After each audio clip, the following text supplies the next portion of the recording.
अगर आपने मेरा करंट अफेयर्स पीवाई की थीम का सेशन देखा है, उस सेशन में मैंने स्पेशली बताया था कि national organisations which are in news हमेशा यूपीएससी उस पर क्वेश्चन पूछता है फ्रॉम करंट अफेयर्स।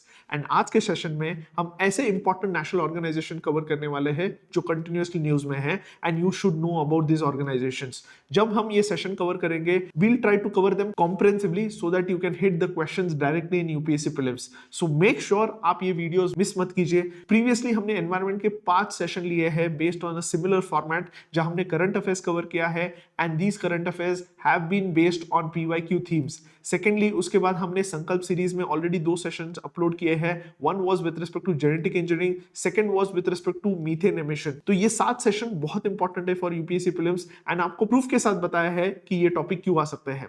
आज के सेशन में हम इंपॉर्टेंट नेशनल ऑर्गेनाइजेशंस लेने वाले हैं जो न्यूज में है एंड अगर आपने ये सेशन एंड तक देख लिया, आई कैन गारंटी कि आपके 2 से 4 मार्क्स फिक्स है इस सेशन से।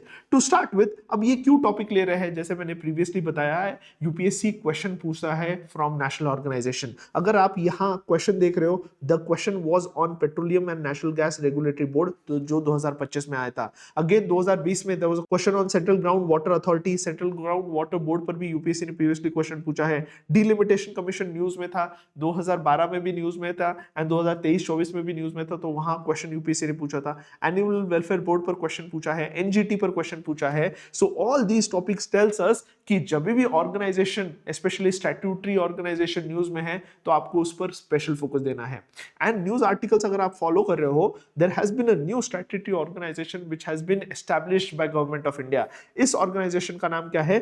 Bureau of port security. अब ब्यूरो ऑफ पोर्ट सिक्योरिटी क्यों न्यूज में है? क्योंकि दिसंबर 2026 में आर्टिकल भी आया है, पीआईबी में भी आर्टिकल आया है एंड हमारे होम मिनिस्टर अमित शाह, इन्होंने इस बॉडी को इनॉग्रेट किया है। अब इस बॉडी का रोल क्या है, ये पूरा देखेंगे। Is it a statutory, non statutory, ये सब कुछ देखने वाले हैं। सो मेक श्योर पूरा एंड तक सेशन देखिए। सबसे इंपॉर्टेंट है इसका रोल क्या है। इसका रोल है for security of vessels and port facility.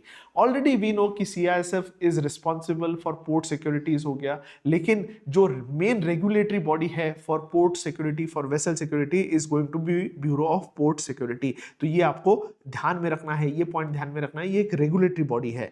अब इंपॉर्टेंट क्या है, क्या ये स्टैट्यूटरी है? Yes, it is a statutory body which has been established under merchant shipping act 2025। तो मर्चेंट शिपिंग एक्ट के अंडर इसको एस्टैब्लिश किया गया है। किसके मिनिस्ट्री, कौन से मिनिस्ट्री के अंडर ये काम करेगी? Ministry of port, shipping and waterways के अंडर काम करेंगे।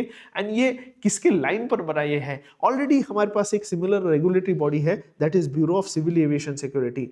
क्या ये स्टैट्यूटरी बॉडी है bureau of civil aviation security? नहीं, ये नहीं है। बट ये कौन से मिनिस्ट्री के अंडर आता है? कॉमन सेंस बताता है ministry of civil aviation. So this type of logic it is necessary, though this is not a statutory body, लेकिन ब्यूरो ऑफ पोर्ट सिक्योरिटी एक स्टैट्यूटरी बॉडी है। क्यों हमें पोर्ट्स को सिक्योर करना है? क्योंकि पोर्ट्स से मेजर ट्रेड होता है। There is a threat of attack on ports by terrorist organisation. तो ये looking into all this situation and to ensure that हमारे वेसल्स एंड पोर्ट सिक्योर रहे, we have established this bureau of port security. अब इसका role क्या रहेगा? It is going to be single legally empowered, जैसे मैंने बताया मर्चेंट शिपिंग एक्ट से थ्रू बना है, authority for port security regulation, coordination and compliance. तो जो भी पोर्ट सिक्योरिटी रेगुलेशन होगा ये बॉडी करेगी, कंप्लायंस ये बॉडी करेगी and coordination with various organisation जैसे सीआईएसएफ हो गया, कोस्ट गार्ड हो गया, इनके साथ कोऑर्डिनेट भी करेगी। एंड एम क्या है? We have to ensure our ports to be safe, secure and resilient, aligning with maritime India vision 2030 plan. ठीक है। एंड मोर ओवर हमें ग्लोबल स्टैंडर्ड्स को अडेयर करना पड़ता है with respect to various conventions to provide security at ports. तो हम global norms को भी हम फॉलो करेंगे if we establish this important body. अब इस बॉडी का क्या रोल रहेगा? सच में ये किसको रेगुलेट करने वाला है? It is going to regulate ships, port facility and maritime infrastructure security. तो तीनों को ये रेगुलेट करने वाला है, एक तो इंफ्रास्ट्रक्चर को, पोर्ट्स को एंड हमारे वेसल्स को भी, पोर्ट फैसिलिटीज को इसमें ये रेगुलेट करने वाले हैं। It would cover both major and non major port. यहाँ ध्यान में रखने की जरूरत है कि major and non major ports दोनों को ये क्या करने वाला है? उनकी सिक्योरिटी रेगुलेशन पर फोकस करने वाला है। ये स्टैंडर्ड सेट करेगी कि हाउ पोर्ट्स में सिक्योरिटी होनी चाहिए, कौन से स्टैंडर्ड ऑपरेटिंग प्रोसीजर्स फॉलो होने चाहिए, कंप्लायंसेस कौन से फॉलो होने चाहिए। It would also ensure coordination between state police, coast guard, CISF so as to have a secure movement at ports। तो ये इसका मेजर रोल रहने वाला है। And as I told you, यही चीज मैंने यहाँ फंक्शंस में बताया। एज आई टोल्ड यू, यहाँ रेगुलेटरी ओवरसाइट होने वाला है ऑन ऑल द कंप्लायंसेस। अगर जो कंप्लायंसेस दे रही है ये बॉडी, ये फॉलो हो रहे हैं नहीं हो रहे, इसका रोल रहने वाला है। Inter agency coordination, as I told you, coast guard, navy, security forces, CISF में कोऑर्डिनेशन करेगी। Next is standardisation and capacity building. तो this body is responsible for ensuring that all the standard operating procedures are followed at the ports. Moreover, जो security personnel है उसको भी ये indirectly train करेगी through CISF. तो CISF train करेगी for all the personnels who are working at ports with respect to security, लेकिन इसका रिस्पॉन्सिबिलिटी सीआईएसएफ को कौन देगा? ये हमारा ब्यूरो ऑफ पोर्ट सिक्योरिटी देगी। थ्रेट मिटिगेशन पर काम करेगी। It would supervise frame measures to prevent maritime terrorism हो गया, आर्म्स एंड नार्कोटिक स्मगलिंग हो गया, ह्यूमन ट्रैफिकिंग हो गया। तो इनको रोकने के लिए क्या प्रिवेंटिव मेजर्स लेने चाहिए, ये बॉडी बनाने वाली है। Next is it would also ensure safeguard of port IT infrastructure, क्योंकि पोर्ट्स पर you will have so many things digitalise with respect to movement of goods हो गया, हमारे टैग्स हो गया, फास्ट टैग्स हो गया। तो यहाँ जो आईटी इंफ्रास्ट्रक्चर है उसको भी सिक्योर करेगी फ्रॉम साइबर थ्रेट्स। तो ये इस बॉडी का मेजर रोल रहेगा। तो इंपॉर्टेंट क्या है, this body, that is Bureau of Port Security, would act as a nodal regulatory body with respect to port security, not just port security, maritime infrastructure हो गया, and moreover ships and vessels को भी ये protect करेगी। तो इस perspective से ये एक important organization है। It's a statutory organization under Merchant Shipping Act। तो यहाँ question आ सकता है, Bureau of Civil Aviation is not a statutory body, it also regulates all the airports. जो भी हमारा सिविल एविएशन है उसका जो सिक्योरिटी है उसको रेगुलेट कौन करता है, उसका regulatory body is this bureau of civil aviation. Similar ports के लिए हमने बनाया। So one body is covered. I hope things are clear. Question यहां से आ सकता है, सीआईएसएफ ग्राउंड पर क्या करेगा, रेगुलेट करेगा, लेकिन एक्चुअल रेगुलेटरी बॉडी उस सीआईएसएफ को कौन से प्रोसीजर्स फॉलो करने हैं, कैसे उसे सिक्योरिटी मेंटेन करना है, कौन से स्टैंडर्ड ऑपरेटिंग प्रोसीजर्स करने हैं, कैसे इंटर एजेंसी कोऑर्डिनेशन करना है, ये ब्यूरो ऑफ पोर्ट सिक्योरिटी करेंगे। नेक्स्ट इंपॉर्टेंट, अगर आप देख रहे हो, वन मोर न्यूज आर्टिकल जो सितंबर 2025 में हमारे पीआईबी में आया था, which was establish through again an act. कौन सा एक्ट? Indian port act 2025।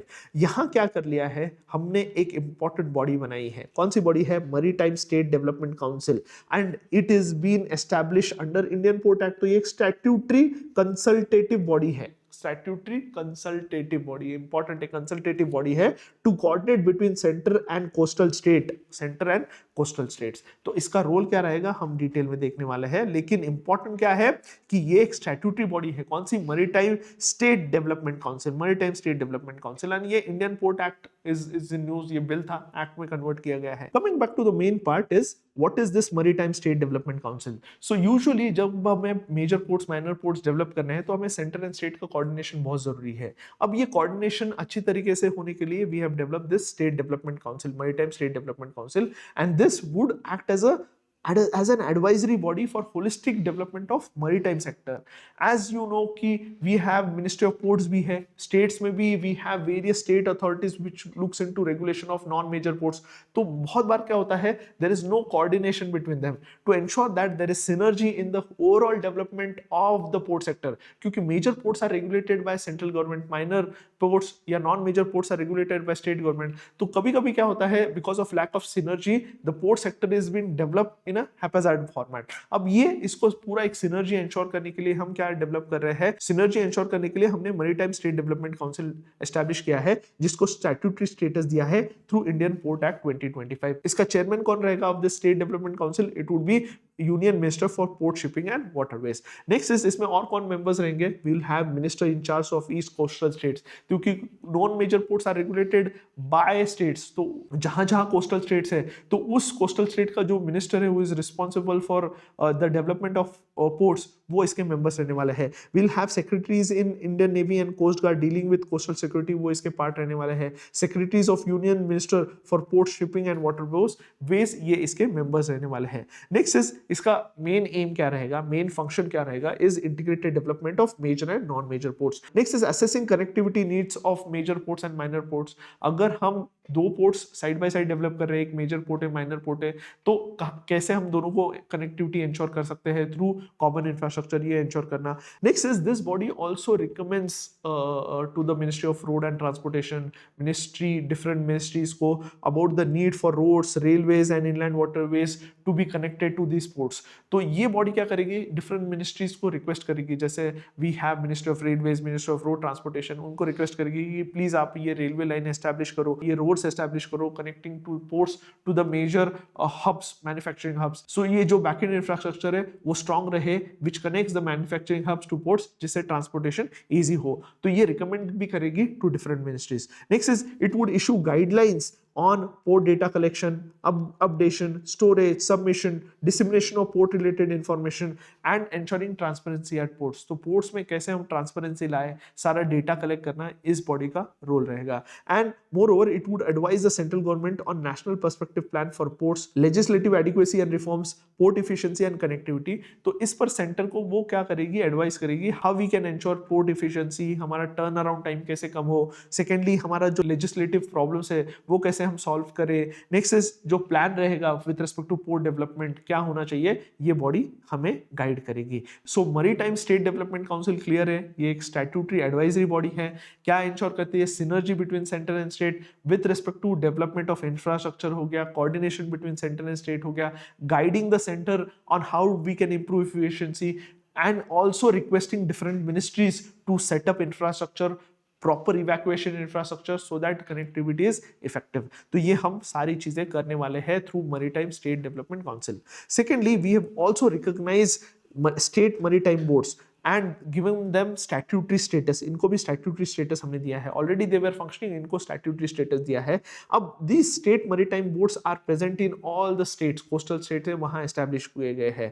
तो Indian Port Act provides statutory recognition to all states maritime board set up by the coastal state। अब ये state maritime board क्या करेगी, it would be responsible for administration and regulation of non-major ports within their respective states। तो non-major ports का जो regulation है that is done by state government, and उसके लिए जो बॉडी है that is state maritime board है। अब स्टेट मैरीटाइम बोर्ड को भी हमने इंडियन पोर्ट के एक्ट के अंदर स्टैट्यूटरी स्टेटस दिया गया है। ये क्या जो बोर्ड है वो क्या रोल कंडक्ट करती है, जैसे planning and development of port infrastructure हो गया, ग्रांटिंग लाइसेंस हो गया, फिक्सिंग टैरिफ्स हो गया, regulating compliances with safety security and environmental requirement हो गया, ये सब स्टेट मैरीटाइम बोर्ड देखती है। तो मेजरली जो आपको आइडिया चाहिए कि that major ports are administered by ministry of ports, shipping and waterways, whereas non major ports are governed by respective state government और मैरीटाइम बोर्ड्स इसको गवर्न करती है।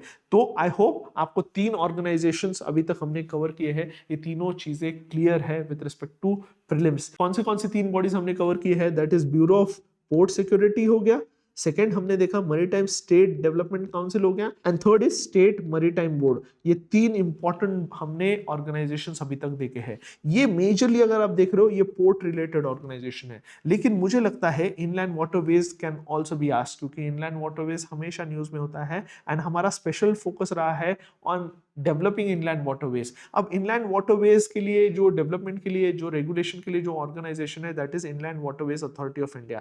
तो ये अगर आपने देख रहे हो न्यूज में है ये body inland waterways authority of India, तो इसके बारे में आपको पता चाहिए ये कब एस्टैब्लिश हुआ था। ये एस्टैब्लिश हुआ था अक्टूबर 1986 में through an act, that is inland waterways authority of India act 1985 के थ्रू एस्टैब्लिश हुआ था। अब कौन से मिनिस्ट्री के अंडर ये बॉडी आती है, again ministry of port shipping and waterways के अंडर ये आती है, एंड इसका मैंडेट क्या है, क्या इसका रोल है, इंपॉर्टेंट है कि ये बॉडी मेजरली फोकस करती है on development of inland waterways, regulation of inland waterways, maintenance of national waterways for inland navigation and shipping. इसका हेडक्वार्टर नोएडा हमारे उत्तर प्रदेश में है, and as I told you जो इनलैंड वाटरवेज है हमारे उसके डेवलपमेंट पर, उसके रेगुलेशन पर, उसका इंफ्रास्ट्रक्चर डेवलपमेंट में ये मेजर बॉडी का रोल होता है।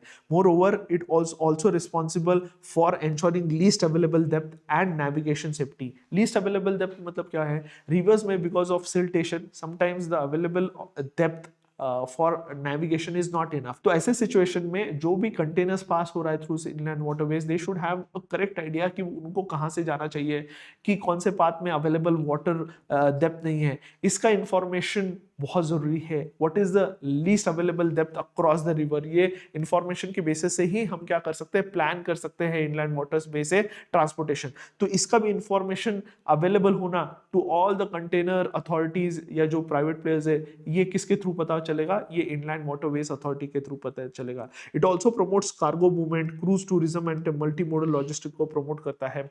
एंड जो हमारे वेरियस प्रोजेक्ट है जैसे जल विकास मार्ग प्रोजेक्ट है which is focusing on development of national inland waterways number 1, तो ये भी प्रोग्राम ये इंप्लीमेंट करने का रोल है हमारे inland waterways authority of India का है। तो ये बॉडी न्यूज में था, पोर्ट से रिलेटेड था, इसलिए we have tried to cover here. ठीक है, I hope things are clear. 4 bodies हमने कवर कर लिया है। Next is another important body जो आपको पता चाहिए, that is national crime record bureau. Crime record bureau, as I told you, ये न्यूज में क्यों था, क्योंकि इन्होंने क्राइम इन इंडिया एक रिसेंट रिपोर्ट निकाला था। It was published after a delay के साथ निकाला है, लेकिन कौन से बॉडी ने निकाला है, that is national crime record bureau. अब ये हम क्यों ले रहे हैं, क्योंकि ये न्यूज में अगर आप देख रहे हो अक्टूबर 2025 का न्यूज आर्टिकल है। अक्टूबर 2025 में देयर वाज मल्टीपल आर्टिकल्स जिसमें जो हमारे क्राइम्स हो रहे हैं, कौन से टाइप ऑफ क्राइम्स बढ़ रहे हैं, कौन से टाइप ऑफ क्राइम कम हो रहे हैं, इस पर एक रिपोर्ट निकालता है ये बॉडी। बॉडी का नाम है नेशनल क्राइम रिकॉर्ड ब्यूरो। अब रिपोर्ट का नाम है crime in India, crime in India. ठीक है, अब ये रिपोर्ट हम मेजरली कहाँ यूज होगा, मेंस में यूज होगा। हम आगे इसको जब मेंस कवर करेंगे ड्यूरिंग प्रीलिम्स एंड मेंस, तब हम कवर करेंगे, लेकिन अभी हमें किस पर फोकस करना है, इस बॉडी पर फोकस करना है। कौन सा बॉडी है, that is national crime record bureau. ये किसके अंडर एस्टैब्लिश हुआ है, that is been establish under ministry of home affairs in 1986 based on the recommendation of Tandon committee, national police commission and MHA task force. तीनों के recommendation पर हमने ये body बनाई है। इसका स्टेटस नॉन स्टैट्यूटरी है। अगेन ब्यूरो है लेकिन नॉन स्टैट्यूटरी है। हेडक्वार्टर न्यू दिल्ली में मिनिस्ट्री ऑफ होम अफेयर्स के अंडर आता है। एंड इसका रोल क्या है, it is a national repository and analyser of crime and criminal data and also supports investigators in linking crimes to offenders. It also act as a national fingerprint warehouse and aids in interstate criminal tracking. तो ये body का role है। तो first is, इसका role क्या है, एक तो रिपोजिटरी है of all the crimes. Secondly, it also helps us in investigation linking crimes to offenders. Third is fingerprint warehouse है, तो all the major fingerprints of criminals are stored by this body and aids in interstate criminal tracking है, इसमें help करता है national crime record bureau. अब detail में अगर हम की फंक्शंस देखेंगे of this important organisation, you will realise it is responsible for collecting, analysing and publishing criminal statistics, जो ऑलरेडी हमने देखा है through crime in India report. Next is it implements and monitors CCTNS. CCTNS क्या है, एक ministry of home affairs का programme है, that is crime and criminal tracking network system, जिससे रियल टाइम इंफॉर्मेशन मिल सकती है अबाउट क्रिमिनल्स। ये एक रिपोजिटरी की तरह काम करता है जहां सारी इंफॉर्मेशन अबाउट क्रिमिनल्स एंड उनके क्रिमिनल एक्टिविटीज होती है, एंड जहां इन्वेस्टिगेटिंग एजेंसीज इस पोर्टल के थ्रू इंफॉर्मेशन गैदर कर सकती है अबाउट क्रिमिनल्स एंड उनके रिकॉर्ड्स के बारे में। And this is been implemented by National crime record Bureau. Moreover, National crime record Bureau also runs National Digital Police Portal. National Digital Police Portal क्या है, एक सिटीजन सर्विस पोर्टल है जहां verification of documents का जो भी police के through होता है, इस पोर्टल के through citizen can get these services through National Digital Police Portal. Moreover, this bureau also maintains national database on sexual offenders. इसके अगर हम मेजर पब्लिकेशंस की बात करें ऑफ दिस ऑर्गेनाइजेशन, जैसे मैंने बताया है, क्राइम्स इन इंडिया एक इंपॉर्टेंट रिपोर्ट है which is published every 2 years by this body. थोड़ा सा डिले हुआ था, लेकिन क्राइम इन इंडिया एक इंपॉर्टेंट रिपोर्ट है जहां स्टैटिस्टिक्स दिया जाता है कि इंडिया में क्राइम कितना बढ़ रहा है, कौन सा बढ़ रहा है, सेक्सुअल ऑफेंसेस कितने बढ़ रहे हैं, साइबर क्राइम्स कितने बढ़ रहे हैं, सारा इंफॉर्मेशन कलेक्ट करके इस रिपोर्ट में दिया जाता है, crime in India report. Next is accidental death and suicide पर रिपोर्ट रिलीज करता है, प्रिजन स्टैटिस्टिक्स पर, reports on missing women and childrens पर ये बॉडी रिपोर्ट रिलीज करता है। मोर ओवर, जब हम मिनिस्ट्री ऑफ होम अफेयर्स की बात करते हैं, Amit Shah recently inaugurated an important portal जो मिनिस्ट्री ऑफ होम अफेयर्स के अंडर आने वाला है। इसका नाम है national improvised explosive device data management system. It is going to be first of a kind platform that contains all the details of every bomb blast that has occurred in India since 1999। Next is, ये portal कैसे run करेगा, कौन से organisation इसमें involve होंगे, ये आपको पता चाहिए। जैसे मैंने बताया, ये मिनिस्ट्री ऑफ होम अफेयर्स के अंडर आने वाला है। इसमें एनएसजी है, it is going to host and operationally custodian रहने वाला है of all this information, and National Bomb Data Centres which is under NSG is going to be technical and forensic backbone of this body। तो यहाँ ministry of home affairs है, लेकिन उसके under भी है National Security Guard and National Bomb Data Centre which is also under National Security Guard. ये इसको majorly run करने वाले हैं। And what is going to be the aim of this body is to have one nation one ID data repository. जितने भी explosive devices है, उसमें explosions हुए हैं, सारा इंफॉर्मेशन हमें एक जगह मिले, सो दैट इन्वेस्टिगेशन में ये हेल्प करेगा। So for faster and more scientific investigation with respect to terror blast, ये हमें पोर्टल हेल्प करेगा, क्योंकि इसमें सारे बॉम्ब ब्लास्ट जितने भी अभी तक हुए हैं उसका इंफॉर्मेशन रहेगा, उसके इन्वेस्टिगेशन के बारे में, every information with respect to that इस पोर्टल में रहने वाला है। It would help us detect pattern, signatures and interlinking between different attacks में लिंक करने में ये हेल्प करेगा. Next is support protective and AI based counter terrorism strategies can be develop based on this data and slowly it would be integrated with CCTNS and other हमारे जो e governance platform है उसके साथ ये integrate होने वाला है. Moving forward, जो नेक्स्ट एनवायरनमेंट की बॉडी मैं डिस्कस करना चाहता हूं is with respect to centrally empowered committee. Initially, this body was set up by Supreme Court, लेकिन later on it was converted into a statutory body. तो अभी एक statutory body है under Environment Protection Act. तो ये important fact ध्यान में रखना है. And this body is in news multiple times. इस साल ये news में रही है जिस वजह से इसके chances सबसे ज़्यादा है. तो मैं यहाँ आपको बताना चाहता हूँ कि प्लीज इस पर ध्यान दीजिए एंड जब मैं सिखा रहा हूँ आपका स्पेशल अटेंशन चाहिए. सेंट्रली एम्पावर्ड कमिटी कब फॉर्म हुई थी? It was formed in 2002 by supreme Court of India through a judgment. कौन से जजमेंट के थ्रू ये बॉडी फॉर्म हुई थी? TN गोदावर्मन जजमेंट के थ्रू ये फॉर्म हुई थी. एंड इस जजमेंट में यही बोला गया था कि फॉरेस्ट का definition can not be a legal definition only अगर even if the land is not defined as a forest in books या इन लॉज, बट एक्चुअली अगर वहां फॉरेस्ट है तो उसको फॉरेस्ट कंसिडर किया जाएगा. तो ये एक बहुत इंपॉर्टेंट जजमेंट था एंड इसी जजमेंट के थ्रू ये सेंट्रली एम्पावर्ड कमिटी फॉर्म की गई थी. अब ये क्यों फॉर्म हुई थी? Because Supreme Court wanted to see whether central government and the state government are following all the environmental rules regulations, वो फॉलो कर रहे हैं कि नहीं, ये चेक करने के लिए इंपॉर्टेंट बॉडी बनी थी. तो इसको एक एनवायरमेंटल वॉचडॉग की तरह देखा गया था. More over it would also guide the supreme court on environment related matters. So it would act as a friend to Supreme Court and guide Supreme Court with respect to deciding important matters. जहां environmental related कोई topic है, environmental related कोई case है, कोई dispute है, तो वहां कौन हेल्प करेगा? तो यहां सेंट्रली एम्पावर्ड कमिटी हेल्प करेगी. अब इसका कंपोजिशन देखोगे तो यहां आपको पता चलेगा यहां चेयरमैन रहेगा who would have a minimum 25 years of experience in environment and forest department, who would have a tenure of 3 years and upper age limit of 66 years. Whereas member secretary रहेंगे who is a serving officer in central government with 12 plus years of experience in environment, forest and wildlife, and 3 expert members रहेंगे with 20 plus years of professional experience. लेकिन 2023 में this committee was given a statutory status and now it was said through Environment Protection Act कि इसके जो members रहेगा उसको कौन select करेगा? ये सेंट्रल गवर्नमेंट सिलेक्ट करेगा. प्रीवियसली इसको सुप्रीम को सिलेक्ट करता था, लेकिन 2023 में जब इसको स्टैट्यूटरी स्टेटस दिया गया था तब इसको जो मेंबर्स है, इसके मेंबर्स है, वो कौन सिलेक्ट करेगा? ये सेंट्रल गवर्नमेंट सिलेक्ट करेगा. तो ये एक इंपॉर्टेंट चीज आपको पता चाहिए. And it was brought under the oversight of ministry of environment, forest and climate change. अब इंपॉर्टेंट क्या था? प्रीवियस जो हमारी कमेटी था उसमें बहुत सारे एनजीओज मेंबर्स रहते थे, लेकिन NGOs are excluded from CEC composition. ठीक है, अर्लियर सिविल सोसाइटीज होते थे, एनजीओ रिप्रेजेंटेटिव्स होते थे, वो पार्ट होते थे, लेकिन post the statutory status which was given to this committee, NGO members are not allowed to be part of this centrally empowered committee. तो centrally empowered committee started as a non statutory body set up by supreme court through TN Godavarman case, लेकिन later on it was made statutory in 2023 and now the members are being appointed by central government. तो ये important fact आपको पता चाहिए. And it acts as a watchdog also and as a friend to Supreme Court in with respect to environmental matters. Moving forward, आपको शांति act के बारे में पता चाहिए. शांति act was an important act which was passed in 2025 to give private sector entry into setting up of nuclear power plant and running the power plant. तो शांति act के through we had already had an important body that is Atomic Energy Regulatory Board. पहले ये statutory नहीं था, अब इसको statutory बना दिया है through this Shanti act. Shanti act का फुल फॉर्म क्या है? Sustainable harnessing and advancement of nuclear energy for transforming India. And through this Shanti act we have given statutory status to atomic energy regulatory Board. पहले से ये body था, पहले non statutory था, अब स्टैट्यूटरी बना गया है. अब इसके कंपोजिशन क्या है इस बॉडी का, एटॉमिक एनर्जी रेगुलेटरी बोर्ड का? इसमें एक चेयरपर्सन होता है who is a full time member and up to 7 part time members होते हैं. Members must be a person of eminent in nuclear energy, वही इसका मेंबर बन सकता है. They are appointed by central government based on the recommendation of search cum selection committee. Tenure इनका 3 years होता है, another 3 years के लिए एक्सटेंड हो सकता है.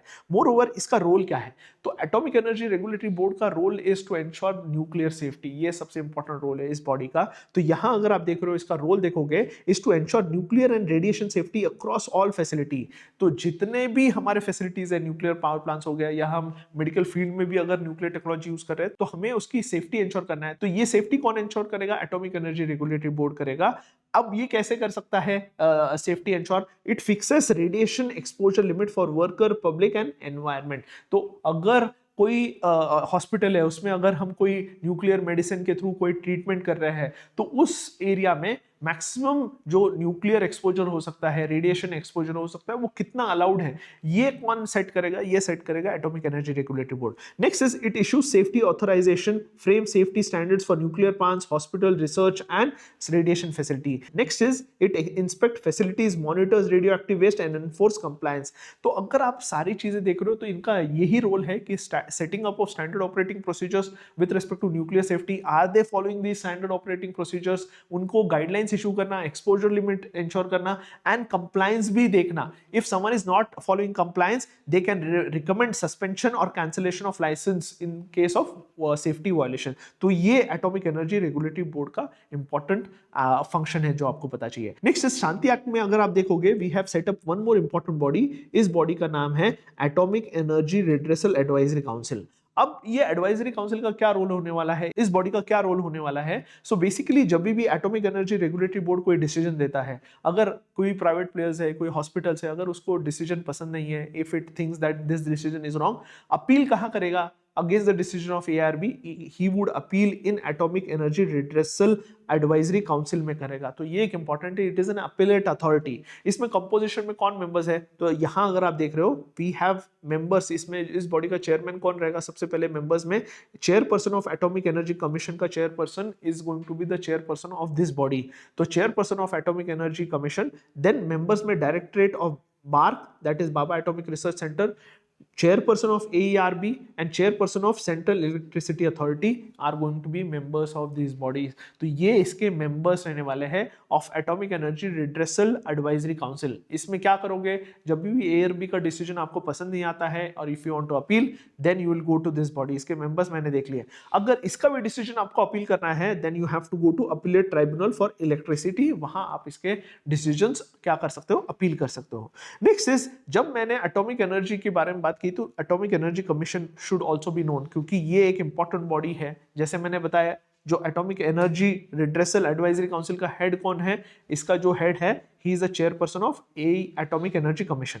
एंड एटॉमिक एनर्जी कमीशन बहुत इंपॉर्टेंट बॉडी है, because it's a policy setting body with respect to atomic energy. ये फॉर्म हुआ था थ्रू गवर्नमेंट रेजोल्यूशन के थ्रू फॉर्म हुआ था। तो आपको ये पता चाहिए, it is an apex policy making body with respect to atomic energy. ये कौन से डिपार्टमेंट के अंदर आता है? डिपार्टमेंट ऑफ एटॉमिक एनर्जी के अंदर आता है, which is directly under prime minister of India. तो department of atomic energy which is directly under prime minister of India, ये इसके अंडर आता है। एटॉमिक एनर्जी कमीशन क्या है? अपेक्स पॉलिसी मेकिंग बॉडी है कि तो ये पॉलिसीज डिसाइड करता है, ये मेजर डिसीजन लेता है कि कैसे हमारा न्यूक्लियर एनर्जी को हम यूज करेंगे, एटॉमिक एनर्जी को यूज करेंगे। अब इसका एवोल्यूशन कैसे हुआ ये आपको शॉर्ट में पता चाहिए, लेकिन ध्यान रखिए, it is form to resolution of the government से फॉर्म हुआ था। एंड इस रेजोल्यूशन में यही बोला है, secretary to the department of India in the department of atomic Energy. तो डिपार्टमेंट ऑफ एटॉमिक एनर्जी का जो सेक्रेटरी रहेगा, he is the ex officio chairman of this commission. तो जो डिपार्टमेंट का सेक्रेटरी है, वही चेयरमैन है of atomic energy Commission. And the other members of AEC are appointed each calendar year on the recommendation of chairman of AEC after approval of Prime Minister. तो AEC recommend करेगा, Prime Minister उसे approval करेगा। And जैसे पहले मैंने बताया कि जो चेयरपर्सन ऑफ AEC ही automatically becomes the chairperson of redressal council, जो स्टार्टिंग में देखा था। Then function, as I told you, main function is policy formation with respect to atomic energy development and utilisation. It also has strategic oversight of India's nuclear programme, especially civilian and जो defence nuclear programme है, उस पर oversight रहता है। Next is, it also give guidance and supervises institutions under Department of atomic Energy, जैसे BARC हो गया, NPCIL हो गया, इनका सुपरविजन करना इस इंपॉर्टेंट बॉडी का रोल है। Next is, this body also focuses on coordination between our various aims of nuclear energy, जैसे हमारा रिसर्च हो गया, एनर्जी प्रोडक्शन हो गया, नेशनल सिक्योरिटी हो गया, या इंटरनेशनल ऑब्लिगेशन हो गया। तो इन सब के बीच में जो कोऑर्डिनेशन जरूरी है, तो ये हमारा department of atomic energy and specially atomic energy commission करता है। अब 5 research centres under atomic energy commission कौन से है? एक तो है बार्क हो गया, Bhabha atomic research centre. Next you have Indira Gandhi centre for atomic research Kalpakkam हो गया। Then Raja Raman centre for advance technology Indore हो गया।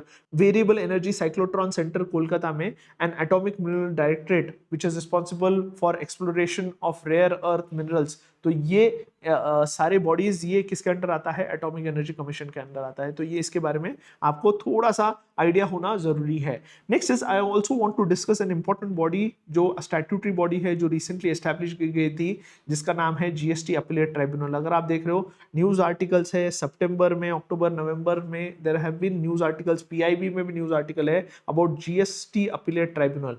अब ये जीएसटी अपीलेट ट्राइब्यूनल कब फॉर्म हुआ है, ये रिसेंटली फॉर्म किया गया है and it was launch by union minister for finance, हमारा निर्मला सीतारमण जी ने इसको लॉन्च किया गया था। And this body would help us to solve disputes with respect to indirect taxes. तो इनडायरेक्ट टैक्सेस के जो जीएसटी के डिस्प्यूट्स है ये सॉल्व करने में ये हेल्प करेगी।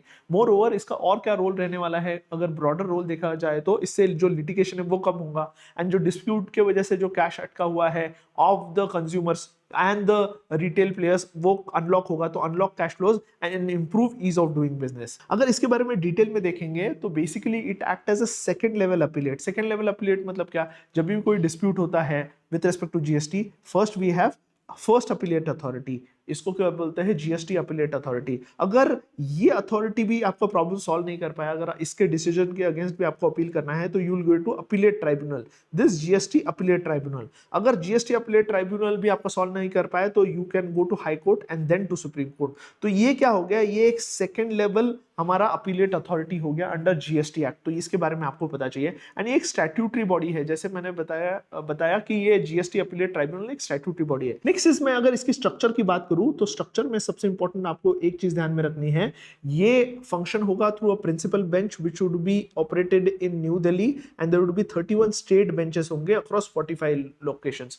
तो इसका रीच वाइडर होने वाला है। जो हमारा जो प्रिंसिपल बेंच है वहां एक प्रेसिडेंट होगा, जुडिशियल मेंबर होंगे एंड 2 टेक्निकल मेंबर्स होंगे, 1 from centre and 1 from state. Secondly state bench होगा, उसमें 2 judicial members and 2 technical members होंगे, सेम जैसे 1 from state and 1 from centre. तो ये इसका कंपोजिशन रहेगा। नेक्स्ट इज जो एलिजिबिलिटी क्राइटेरिया रहेगा for the head of this tribunal. इसमें द हेड जो बन सकता है, प्रेसिडेंट जो बन सकता है, ही मस्ट बी जज ऑफ सुप्रीम कोर्ट और chief justice of high court, वही एलिजिबल है। जुडिशियल मेंबर्स कौन बन सकते हैं ऑफ द सेंट्रल ट्राइब्यूनल, उसमें he could be a high court जज और हैज सर्व्ड डिस्ट्रिक्ट जज और एडिशनल जज फॉर 10 इयर्स। ये जुडिशियल मेंबर का क्राइटेरिया है। टेक्निकल मेंबर सेंट्रल का जो क्राइटेरिया है, he must be an IRS officer with 25 years of service, 25 years of service and minimum 3 years of experience in GST administration at the centre. तो ये इसका criteria है। And next is technical member of the state, उसका भी criteria दिया गया है।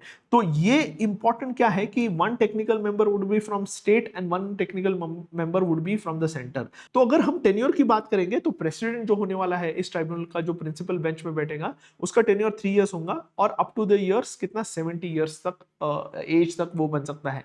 अब जुडिशियल मेंबर जो होंगे उनका एज कितना होगा, उनका एज अप टू 65 इयर्स और 3 इयर्स एक्सपीरियंस, इनका टेन्योर 3 इयर्स से रह सकता है। टेक्निकल मेंबर्स का टेन्योर 5 इयर्स है और अप टू 65 इयर्स एंड सब में रीअपॉइंटमेंट अलाउड है। ये एक चीज ध्यान में रखना है। अब पावर क्या है, जैसे मैंने बताया, it serves as a second level of appeal in with respect to GST disputes between tax payers and tax authorities, act as a first common forum for resolving centre state GST dispute. अगर centre state GST dispute है तो यहां solve हो सकते हैं। Appeal must be filed within 3 months of first appellate authority order. तो first appellate authority ने अगर कोई ऑर्डर दिया है उसके with in 3 months you have to file case in appellate tribunal. Next is it is not governed by any code of civil procedures and follows principle of natural justice and frames its own procedures. It exercises civil court like power, जैसे summoning witnesses हो गया, enforcing orders हो गया, तो यहाँ civil court like power है। It can hear appeal, pass binding orders, impose penalties and cancel or revoke GST registration. तो यहाँ जो उसकी पावर रहेंगे, जो उसके ऑर्डर्स रहेंगे, उसको पावर किसका रहेगा,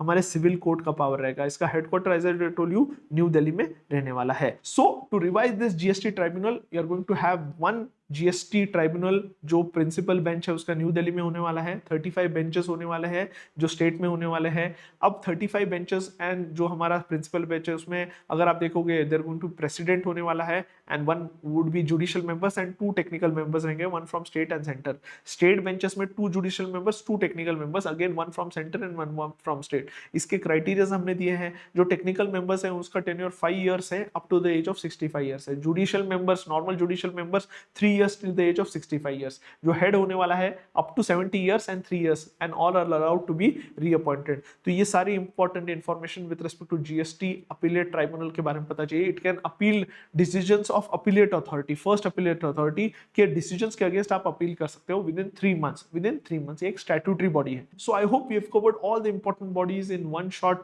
थ्रू दिस वीडियोस। जितने भी स्टैट्यूटरी बॉडीज बनी है इस साल ये हमने एक साथ कवर करने की कोशिश की है एंड आई होप ये सेशन आपको पसंद आया होगा। अगर पसंद आता है डेफिनेटली कमेंट सेक्शन में बताना and follow the series. Already हमने एनवायरनमेंट के 5 सेशंस हमने अपलोड कर चुके हैं। एक जीन एडिटिंग का भी अपलोड किया है, मीथेन एमिशन का अपलोड किया है। यहाँ पर हमने सारे जो स्टैट्यूटरी बॉडीज है इस साल जो इंपॉर्टेंट है प्रीलिम्स के लिए हमने सारे कवर करने की कोशिश की है इन वन शॉट। आई होप ये लेक्चर आपको पसंद आया होगा। इसके नोट्स मैं डिस्क्रिप्शन में दे दूंगा, डेफिनेटली वहां जाके चेक करना। Thank you.